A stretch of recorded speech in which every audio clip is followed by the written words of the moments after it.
Assalamualaikum, salam sejahtera. Terima kasih kerana telah memilih channel ini. Jangan lupa tekan butang like, komen, subscribe dan share untuk Berakhirnya legasi Mahathir dan perjalanan politik, kroni dibina lebih 22 tahun melalui monopoli kontrak kerajaan. Apabila Mahathir Mohamad ditanya pada 2003 oleh Asia Week bagaimana dia mahu legasinya dikenang, dia berkata, "Oh, saya tidak kisah. Dalam 40 tahun saya tidak akan berada di sisi dan apabila anda mati, orang akan mengatakan perkara yang tidak baik tentang anda. Ia tidak ada bezanya kepada saya.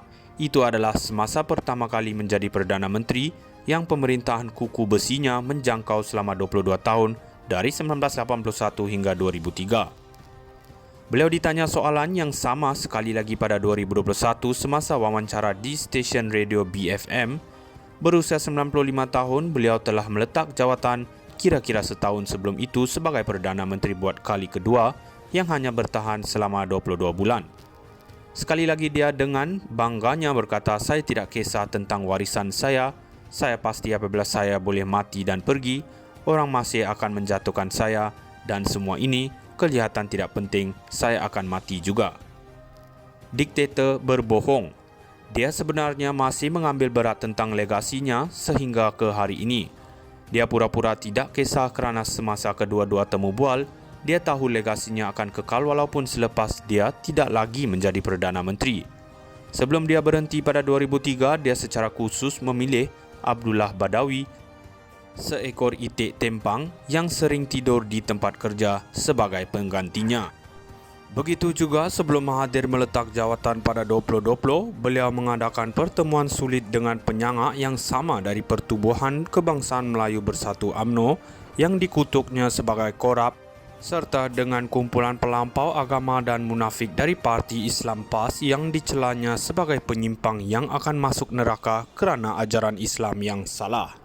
Mahathir meletak jawatan pada 2020 selepas beliau berpuas hati bahawa lieutenantnya yang paling dipercayai, Presiden Bersatu Muhyiddin Yassin yang telah mengkhianati Kerajaan Pakatan Harapan yang dipilih secara demokratik akan memastikan legasinya kekal dilindungi. Itulah sebabnya Perdana Menteri dua kali itu tidak bersusah payah untuk berunding dengan sekutu dalam pakatan sebelum meletak jawatan sehingga membawa kepada kejatuhan kerajaannya sendiri. Dalam kedua-dua keadaan, dia memastikan penggantinya sama ada tidak cekap atau rosak teruk sebelum dia meletak jawatan. Apakah sebenarnya warisan beliau untuk memastikan orang ramai mengingati beliau sementara keluarganya terus mendapat manfaat dari segi kewangan dan politik daripada web proksi perniagaan dan kroni yang dibina selama 22 tahun melalui monopoli ekonomi Malaysia dan pemberian kontrak kerajaan?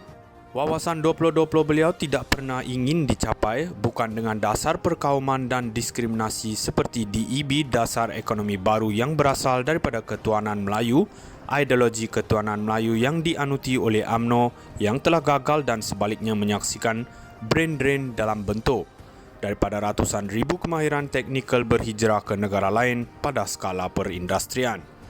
Menariknya dalam temu bual dengan Financial Times semasa sidang Kemenja Asian di Bangkok pada November 2019, Mahathir mengisytiharkan dirinya bahawa beliau menganggap dirinya sebagai satu-satunya orang terbaik untuk memimpin negara.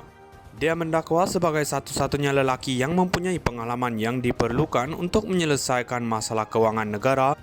Tanda paling jelas dia tidak mempercayai sesiapa melainkan dirinya sendiri untuk melindungi warisnya.